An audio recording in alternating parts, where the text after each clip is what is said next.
Hello दोस्तों, स्वागत है हमारे YouTube चैनल पर। आज हम आपको बताने वाले हैं छत्तीसगढ़ बोर्ड का जनवरी माह का असाइनमेंट पेपर जारी कर दिया गया है। क्लास 10 सोशल साइंस का आज हम आपको बताने वाले हैं, जो कि 20 मार्क्स का पूरा असाइनमेंट पेपर है, जिसमें कुल यहाँ पर 6 प्रश्न पूछे गए हैं।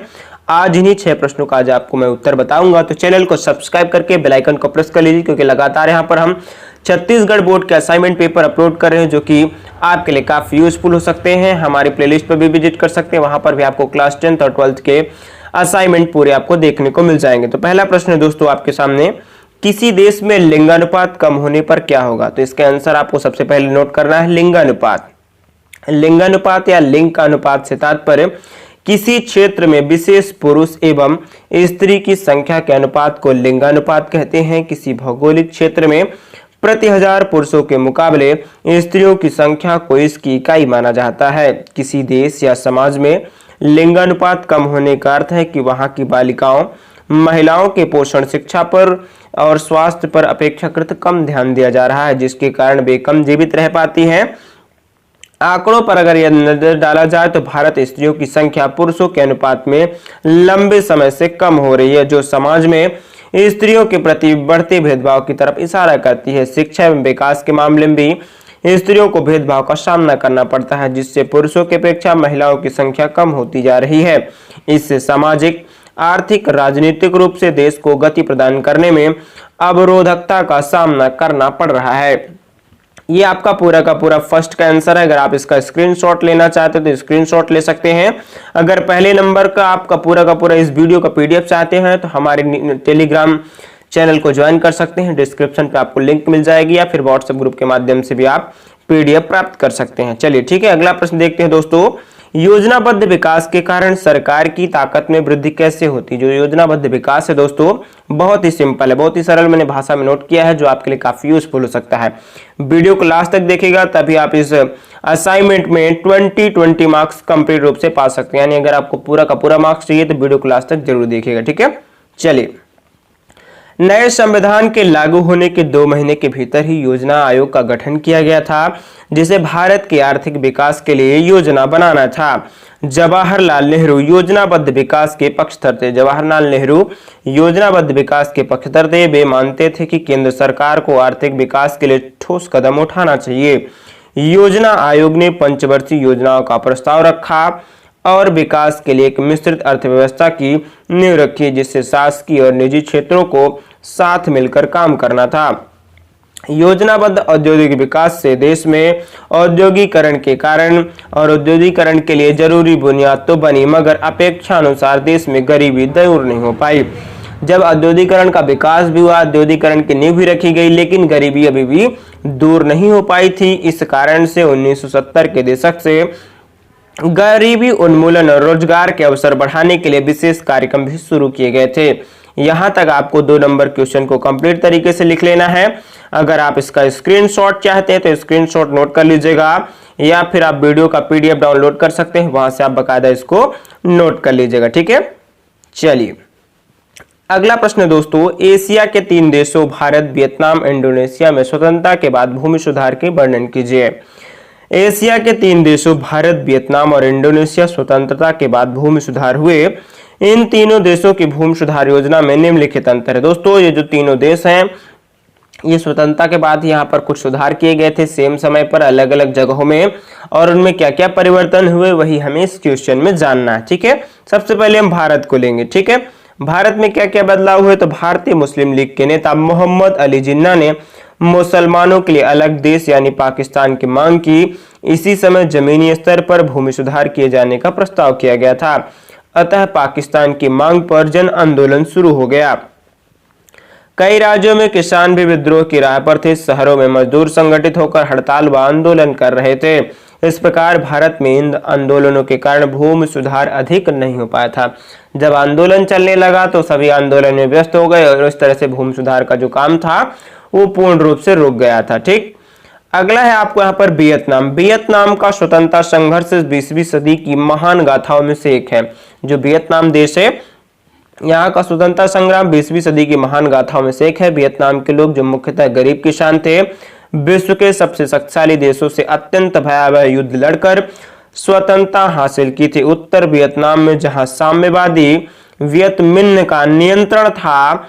विस्तृत भूमि सुधार कार्यक्रम अपनाया गया। इसके तहत वहां जमींदारी प्रथा को समाप्त करके जोतने वाले किसानों को जमीन का मालिक बना दिया गया। हर किसान कितनी जमीन रख सकता है, इसकी सीमा को निर्धारित किया गया। इस कानून का क्रियान्वयन करते समय हजारों जमींदार मारे गए, उनकी संपत्ति को भी जब्त कर लिया गया। इसका कुल नतीजा यह हुआ कि सदियों बाद भी वियतनाम के गरीब किसान और भूमिहीन मजदूर जमीन के मालिक हो गए थे। यह किसान अब वियत मिन्ह के सबसे मजबूत समर्थक बन चुके थे। इस तरह से आपको क्वेश्चन 3 को कंप्लीट कर लेना, ठीक है। आप स्क्रीनशॉट भी ले सकते हैं या फिर तुरंत नोट डाउन करते हुए चलिए, ताकि आपको किसी भी प्रकार की दिक्कत ना हो। इंडोनेशिया, अगला पॉइंट है इंडोनेशिया। द्वितीय विश्व युद्ध के दौरान जर्मनी ने हॉलैंड को हराकर अपने साम्राज्य में मिला लिया था और इंडोनेशिया पर जर्मनी के सहयोगी जापान का कब्जा हो गया था।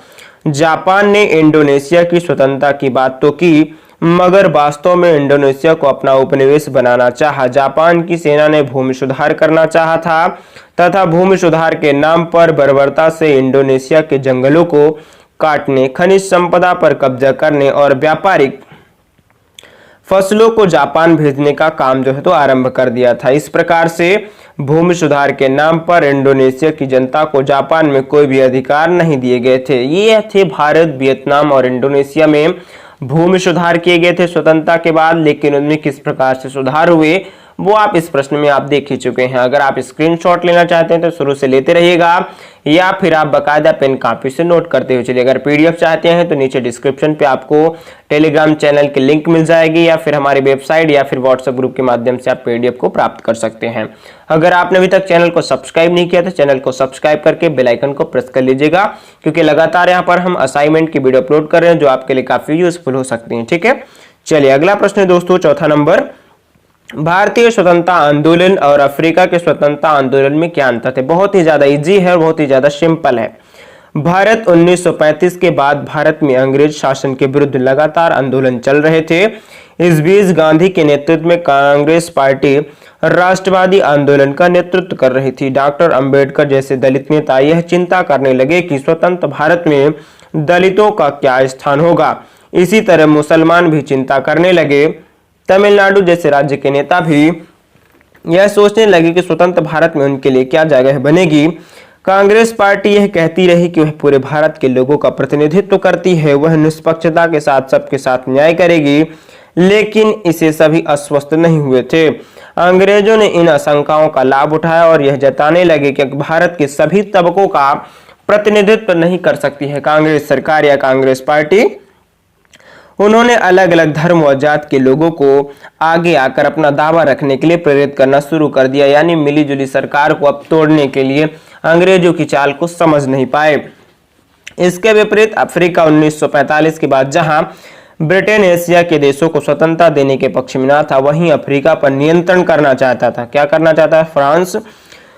फ्रांस भी अपने अफ्रीकी उपनिवेशों को खोना नहीं चाहता था, वह अपने उपनिवेशों को बनाए रखना चाहता था। अफ्रीका में उपनिवेशों का सीधा नियंत्रण केवल तटीय इलाकों के बंदरगाहों पर था और अंदरूनी भागों पर कबीलाई मुखिया का नियंत्रण था। इसके कारण अफ्रीका में आधुनिक नौकरशाही या शिक्षित मध्यम वर्ग का विकास नहीं हो पाया। इसी वर्ग ने भारत में समाज सुधार राष्ट्रीय आंदोलन का सूत्रपात किया था, लेकिन अफ्रीका में एक प्रबल असंगठित मजदूर वर्ग का विकास हुआ। इस तरह से आपका चौथा आंसर कंप्लीट हो चुका है। अब हम बात करेंगे प्रश्न नंबर 5 की। बढ़ती हुई जनसंख्या पूरे विश्व में विकास में बाधक है, क्या आप इस कथन से सहमत हैं? इसका आंसर आपको नोट करना है, बहुत ही सरल है। हाँ, बढ़ती हुई जनसंख्या पूरे विश्व में बाधक है, इस कथन से मैं सहमत हूं। इसके निम्नलिखित कारण है। जनसंख्या के बढ़ने से रोजगार के साधन उपलब्ध नहीं हो रहे हैं, अतः इससे देश पिछड़ रहा है, विकास में बाधा उत्पन्न हो रही है। सेकंड पॉइंट आपको डालना है दोस्तों, जनसंख्या बढ़ने से विश्व में गरीबी समस्या तीव्र गति से बढ़ रही है। जनसंख्या विस्फोट भी विकास में बाधक है। जनसंख्या बढ़ने से विश्व में आय, खाद्यान्न, संसाधन पर्याप्त मात्रा में उपलब्ध न होने के कारण विकास में बाधा उत्पन्न हो रही है। छठा नंबर दोस्तों आपका क्वेश्चन है, आपके मत में हमारे लोकतांत्रिक राजनीति के सामने आज क्या क्या चुनौतियां हैं? आपके मत में हमारे लोकतांत्रिक राजनीति के सामने आज क्या क्या चुनौतियां, बहुत ही सिंपल सा और इजी क्वेश्चन है। हमारे लोकतांत्रिक राजनीति में आज निम्नलिखित चुनौतियां हैं। भ्रष्टाचार पहला है। भ्रष्टाचार हमारे लोकतंत्र में महत्वपूर्ण चुनौती है। कई राजनीतिक दल पार्टी चंदे के रूप में धन को इकट्ठा करती हैं और चुनाव में उनका उपयोग काले धन के रूप में किया जाता है। गरीबी हमारे देश की दूसरी बड़ी चुनौती गरीबी है। आज भी लगभग 35 करोड़ लोग गरीबी रेखा से नीचे निवास करते हैं। लोगों को 2 वक्त का भोजन भी नहीं मिल पा रहा। ये इतिहास है हमारे देश का। उच्च जनसंख्या की वजह से बेरोजगारी जैसी समस्या बढ़ रही है। बिना काम के युवा बुरी आदतों के शिकार हो जाते हैं, या नशे का शिकार हो रहे हैं, या फिर और बहुत सारी बीमारियां हैं जिसका शिकार युवा हो रहे हैं बेरोजगारी की वजह से, या फिर अन्य मानसिक तनाव या फिर मानसिक रोगों का भी शिकार हो रहे हैं। बेरोजगारी अगला पॉइंट डालेंगे आप। भारत के युवाओं में इस अशांति के कारण भारत में कई लोगों के पास कोई नौकरी नहीं है। अगला पॉइंट है मूल्य वृद्धि का। मूल्य वृद्धि यानी वस्तुओं की कीमतें दिन प्रतिदिन बढ़ रही हैं, लिहाजा लोगों के लिए अपनी रोजमर्रा की जरूरतों के लिए भी पैसे जुटा पाना एक कठिन समस्या सी हो गई है। इस तरह से आपका पूरा असाइनमेंट कंप्लीट हो चुका है सोशल साइंस का। फिर मिलेंगे नए असाइनमेंट के साथ। चैनल को सब्सक्राइब करके बेल आइकन को प्रेस कर लीजिएगा, क्योंकि हम लगातार यहाँ पर असाइनमेंट 10th और 12th के अपलोड कर रहे हैं। आप हमारी प्लेलिस्ट पर विजिट कर सकते हैं। छत्तीसगढ़ बोर्ड असाइनमेंट 5 यानी 10th 12th का, वहां पर आपको 10th और 12th के सारे असाइनमेंट वीडियो देखने को मिल जाएंगे। फिर मिलेंगे नए वीडियो के साथ। जय हिंद, जय भारत।